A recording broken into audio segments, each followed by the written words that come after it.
Nepal cricket team की अगर classification की बात करें तो जी हाँ, काफी टाइम से ये बात चल रही थी कि प्लेयर्स को एग्रीमेंट में बांटा जाएगा, जी हाँ कॉन्ट्रैक्ट में बांटा जाएगा। और फाइनली कैन की तरफ से ये असाइन कर दिया गया है। जी हाँ, कुछ एग्रीमेंट्स है जो असाइन कर दिए गए हैं प्लेयर्स के लिए कि वो किस किस कैटेगरी में होने वाले हैं, इनको कितनी कितनी वेजेस दिए जाएंगे, कितनी कितनी उनको अर्निंग होगी। ये सारी कुछ मंथली हिसाब से ये सब सेटअप किया गया है। आप चाहे एग्रीमेंट कह लें, चाहे कॉन्ट्रैक्ट कह लें, चाहे कोई भी चीज कह लें। यहाँ पर काफी सारे व्यूअर्स ने हमारे ये कहा था कि इस पे एक वीडियो जरूर आप बनाइए, इसमें आपकी क्या राय है जरूर बताइए कि प्लेयर्स कौन कौन से ग्रुप में क्या क्या है, क्या वो सही है नहीं है। तो चलिए हम आपके सामने वीडियो लेकर ये भी हाजिर है, क्योंकि ये इंपॉर्टेंट टॉपिक था, इसलिए सोचा इस वीडियो एक बनाना चाहिए। और अगर आपको लाइव स्कोर, क्रिकेट अपडेट्स या फिर कोई भी इन्फॉर्मेशन चाहिए तो आप हमें ट्विटर पे भी फॉलो कर सकते हैं। ट्विटर पे आप हमारे पेज को फॉलो करिए, लिंक डिस्क्रिप्शन में दिया हुआ है, वहां पे हम लाइव स्कोर अपडेट्स देते रहते हैं। और बाकी आपके पास कोई भी सवाल या कोई भी आप पूछना चाहते हो तो ट्विटर पे आप हमें पूछ सकते हैं। अब यहाँ पे बात कर लेते हैं तीन कैटेगरी में। सबसे पहली बात है, कैन ने प्लेयर्स को डिवाइड किया है। जी हाँ, डिवाइड मतलब क्या, बीच में भेदभाव नहीं कर दिया है। तीन कैटेगरी में डिवाइड किया है, ग्रेड ए, ग्रेड बी और ग्रेड सी। जी हाँ, तीन कैटेगरीज में इनको डिवाइड किया गया है। ग्रेड ए में कौन से प्लेयर्स हैं, ग्रेड बी में कौन से प्लेयर्स हैं और ग्रेड सी में कौन से प्लेयर्स हैं, आइए आपको पहले इन्फॉर्मेशन दे दे, उसके बाद तो इस पर चर्चा होगी कि आखिर ये कितना सही है कितना गलत है। बिल्कुल। और ग्रेड ए की बात करें तो वहां पे करण केसी, संदीप लामिछाने, कप्तान ज्ञानेंद्र मल्ला भी हैं, और साथ ही साथ दीपेंद्र सिंह एरी, ये प्लेयर्स ग्रेड ए में हैं अगर हम बात करें। और पारस खड़का को भी जी हाँ बिल्कुल इंक्लूडेड थे, लेकिन अब तो रिटायर हो चुके हैं। पर अगर ग्रेड बी की अगर हम बात करें तो यहाँ पे कुशल मल्ला, विनोद भंडारी, सुशांत भारी, इसी के साथ अविनाश बोहरा, शरद वेसौकर, सोमपाल कामी, इनको बी में रखा गया है। और अगर ग्रुप सी की बात करें, जी हाँ माफ कीजिएगा, ग्रेड सी की बात करें तो कुशल भुरतेल, आरिफ शेख, आसिफ शेख यहाँ पे हैं, कमल सिंह एरी, संदीप जोरा, पवन शराफ और साहब आलम।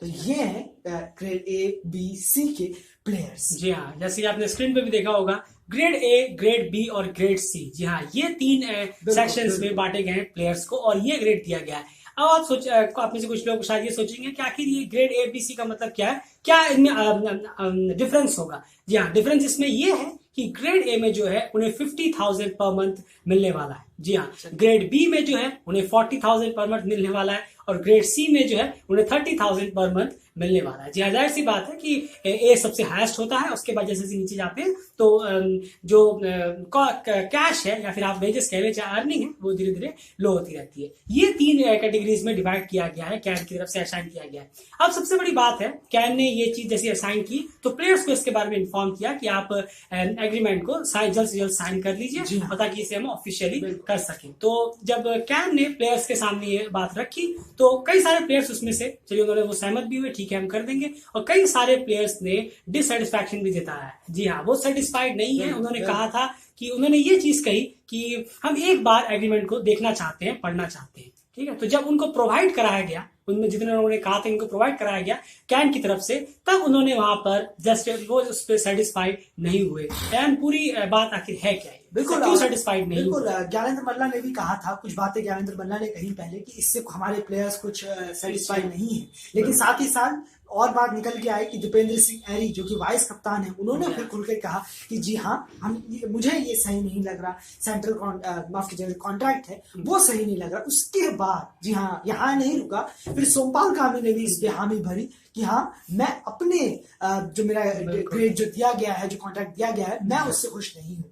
इस सब को लेके ज्ञानेंद्र मल्ला ने भी कहा था कि इस पे एक बार फिर चर्चा होनी चाहिए, फिर बात होनी चाहिए।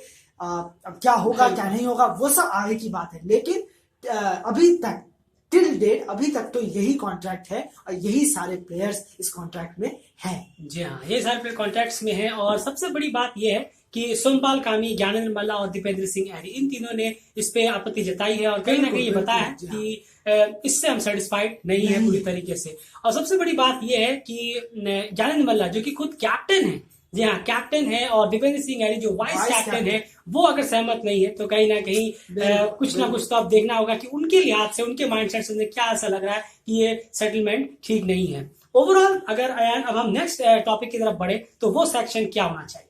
बिल्कुल, अब यहाँ पे इश्यूज आ जाते हैं। अब यहाँ पे जो मेन जो मुद्दे वाली बात है वो यहाँ आ जाती है। आखिर प्रॉब्लम क्या है?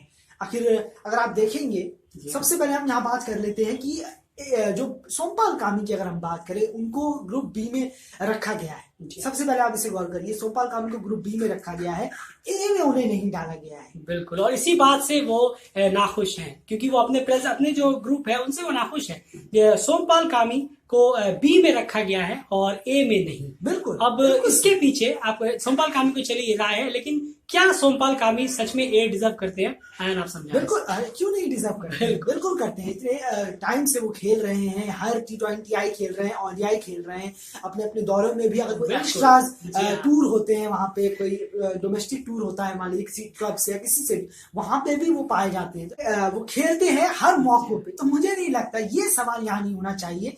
सोमपाल कामी को होना ही चाहिए था ग्रुप ए में, क्योंकि कोई डिस्कशन ही नहीं बनता है। और कंट्रीब्यूशन वो सिर्फ बॉल से नहीं, बॉल, बैट, फील्डिंग तीनों से वो देते हैं। तो आपने अपने ओमान टूर में भी देखा, उनके बल्ले से रन भी निकले, अगर विकेट भी निकाले। चलिए, वर्ल्ड क्रिकेट लीग में इतने विकेट्स नहीं थे, लेकिन ऑन ऑफ सभी का होता है। सोमपाल कामी रेगुलर प्लेयर है, काफी इंपॉर्टेंट प्लेयर है टीम के। लोअर ऑर्डर में बेहतरीन बैटिंग वो कर लेते हैं, ऑलराउंडर है, बॉलिंग उनकी अच्छी है। तो फिर वो, और काफी लंबे टाइम से वो है, काफी मैचेस वो खेल चुके हैं, तो कहीं ना कहीं वो डिजर्व करते थे ए ग्रुप में रहना। इस पे हम भी सहमत है सोमपाल कामी से कि वो कम से कम प्रेफर करते थे टॉप ग्रुप में रहना, यानी ए ग्रुप में रहना।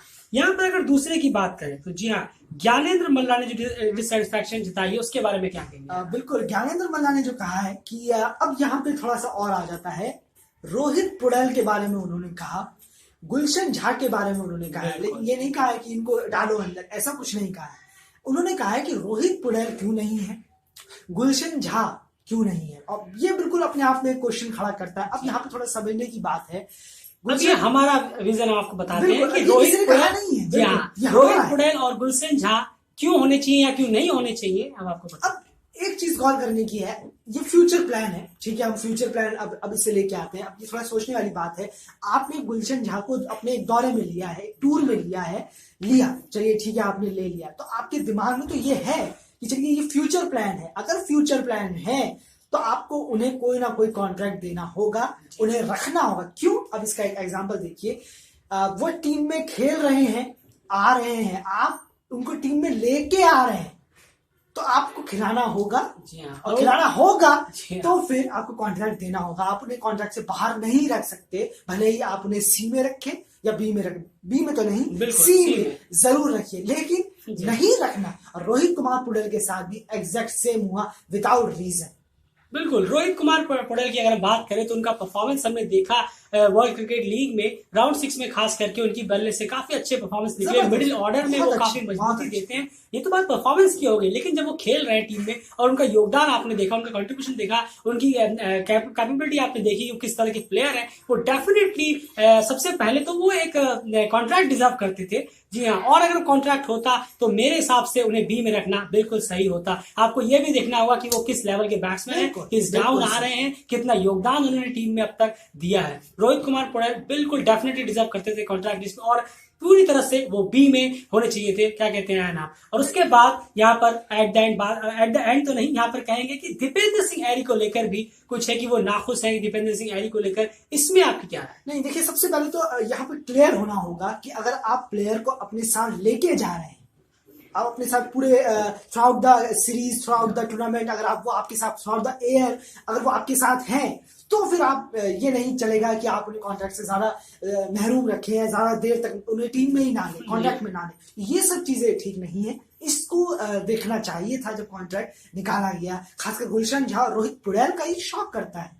आप अगर उन्हें टीम में नहीं ले रहे हैं, आप सीधा क्लियर कर दीजिए, नहीं, हमें उन्हें टीम में नहीं लेना। आपने उन्हें खिलाया है, यानी कि वो आपके रोड मैप में है कहीं ना कहीं। अगर रोड मैप में है तो कॉन्ट्रैक्ट में हक बनता है उनका, नहीं है तो सीधा बाहर कर दीजिए, हमें नहीं चाहिए ये प्लेयर। अभी आप प्रैक्टिस करिए, डोमेस्टिक खेलिए, तब आप कॉन्ट्रैक्ट के बारे में सोचिएगा। जी हाँ, बिल्कुल। लास्ट बार कहूंगा, रोहित पुड़ैल और गुलशन झा अगर आपके रोड मैप में है, आपके माइंड में है, कप्तान उनको थ्रू आउट द सीरीज लेके जाना चाह रहे हैं, तो वो कॉन्ट्रैक्ट में क्यों नहीं है? इसका रीजन अगर कोई दे सके तो हम इंतजार कर रहे हैं। बिल्कुल, जी हाँ, अगर आप किया तो आप खिलाइए मत। ये बीच का रहना बिल्कुल गलत होता है। या तो आप बिल्कुल हाश हुए कि नहीं, आप नहीं खेलेंगे, हमारे रोड मैप में नहीं है, आप फ्यूचर में नहीं है, तो फिर आप कॉन्ट्रैक्ट में नहीं रख सकते। लेकिन आप जब उनके खिला रहे हैं, उनको लेके जा रहे हैं, वो परफॉर्म भी कर रहे हैं, उसके बाद भी कॉन्ट्रैक्ट में ना होना, ये कहीं ना कहीं निराशा दर्शाता है। अब ये बात सोचने वाली बात है, जरूरी नहीं कि आपके टीम से अगर कोई प्लेयर काफी टाइम से जुड़ा है तो उन्हीं को आपको कॉन्ट्रैक्ट देना है, बल्कि भले वो परफॉर्म ना कर रहे हैं, ये नहीं है, क्योंकि अगर आप आपको फ्यूचर का सोचना है ना, तो फिर आपको पीछे का वो थोड़ा भूलना होगा। अब आप सोचेंगे नहीं यार तो हमारे टाइम से बहुत टाइम से जुड़े हुए हैं, बहुत पुराने हैं, पारस के टाइम से हैं, उनसे भी पहले के हैं या फिर कुछ भी हैं, तो फिर अगर आप उनको भी साथ में लेते हुए चलेंगे कि नहीं इनको तो हमें देना ही देना था, तो फिर ऐसे काम नहीं चलने वाला। या फिर आप फिर पास्ट के लेके बैठिए या आप फ्यूचर के बारे में सोचिए, क्योंकि क्रिकेट हमेशा फ्यूचर के बारे में सोचने को लेकर ही होता है। क्योंकि अगर आपको राइज करना है तो आपका पास्ट का नहीं फ्यूचर का देखना है कि आगे आप किस तरह से खेलना है। आप 2021 के वर्ल्ड कप में क्वालिफाई नहीं कर पाए, वो छोड़िए, आप 2022 और आप उसके आने वाले बाद 2023 ओडीआई के लिए कैसे क्वालिफाई करेंगे,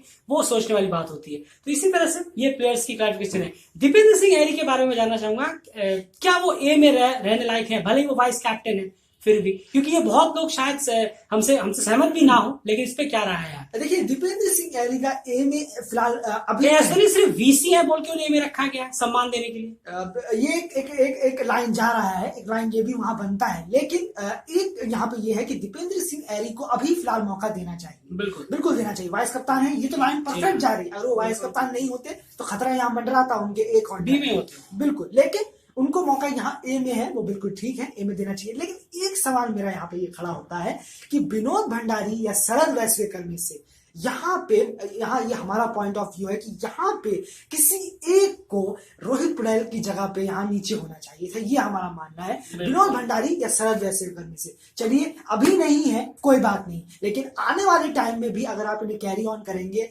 इस कॉन्ट्रैक्ट में ग्रेड बी में, अगर वो परफॉर्म नहीं कर रहे हैं तो फिर थोड़ा दिक्कत खड़ा करेगा, सवाल पैदा खड़ा करेगा। रोहित पटेल और गुलशन झाँ यहाँ नहीं है, अगर ये परफॉर्म नहीं कर रहे हैं, जैसा अभी हमने देखा है लास्ट राउंड में बल्ला नहीं चल रहा था, बिल्कुल खामोश था। जी हाँ, तो इन सब बातों को थोड़ा सा मैटर में रखना होगा। जैसे वही तुम्हारे कहा ना पहले कि अगर आप ये सोचेंगे नहीं बहुत टाइम से जुड़े हुए हैं, बहुत टाइम से जुड़े हुए हैं, तो इनको कॉन्ट्रैक्ट देना ही है। जो नए आ रहे हैं उनको छोड़ दीजिए, उनको अलग कर ऐसे का कुशल और आसिफ क्या सीमे ही रहेंगे जीवन में? बिल्कुल ऐसा तो नहीं होगा ना। ये सब सोचने वाली बातें जी हाँ, तो यही चीजें हैं, ये आपको चीजें छोड़नी पड़ेगी, क्योंकि इस तरह की सोच अगर आप रखेंगे तो फ्यूचर में बहुत दिक्कत होने वाली है। तो बी में अगर बात करें, सोमपाल कामी, मेरे ख्याल में हमारे हिसाब से कि सोमपाल कामी अगर ए में होते और सोमपाल कामी की जगह आप बी में रोहित पटेल को और आपको एक प्लेयर कम करना था तो आप विनोद या शरद, जी हाँ, आप काफी लोग सोचेंगे पागल हो गए, ये हार्श डिसीजन है, ये है वो है, बहुत पुराने प्लेयर है, बहुत कुछ किया है, योगदान तो बहुत कुछ बहुतों ने किया है। हाँ, लेकिन सबसे बड़ी बात है कि आपको फ्यूचर देखना है, आगे देखना है, क्योंकि आप एक तरफ कह रहे हैं यंग टैलेंट्स है, एवरेज प्रीमियर लीग करा रहे हैं, उसमें बड़े बड़े यंग टैलेंट्स को बुला रहे हैं। आप जब ऑलरेडी प्लेयर जो टीम में खेल चुके हैं, इंटरनेशनल खेल रहे हैं, उनको कॉन्ट्रैक्ट में नहीं ले रहे हैं, और आप ईपीएल में से कह रहे हैं कि यंग टैलेंट्स आने वाले, तो उनको तो पता नहीं कितने जन्म लगेंगे फिर कॉन्ट्रैक्ट मिलने में। अगर आप पुराने प्लेयर्स को लगातार ढोएंगे, अगर वो परफॉर्म नहीं कर रहे हैं, ये बात बार बार याद रखिए, अगर वो परफॉर्म नहीं कर रहे हैं, अगर वो परफॉर्म करते तो फिर आप कह सकते थे नहीं हाँ ये लगातार बने रहने में मादा रखते हैं। एक बार यहाँ छोटी सी कहूंगा कि ये परफॉर्म वाली जो बात है, अभी जैसे कि मान लीजिए 3-4 महीने, फॉर एग्जांपल अगर 1 साल का कॉन्ट्रैक्ट होता है फॉर एग्जांपल, उस 1 साल में चेक होना चाहिए। अगर इस बार विनोद भंडारी और शरद वैश्वेकर को रखा गया है, अगली बार ये नहीं होने चाहिए, इतना तो मैं गारंटी से कह सकता, अगर परफॉर्म नहीं किया। बिल्कुल, क्योंकि मुझे तो नहीं लगता कि इन दोनों में से दोनों के दोनों परफॉर्म तो नहीं करने वाले, इतना तय है। ये खुद का मेरा इंडिविजुअल वो है कि मुझे नहीं लगता कि दोनों में से दोनों ही परफॉर्म करेंगे पूरे के पूरे टाइम पे।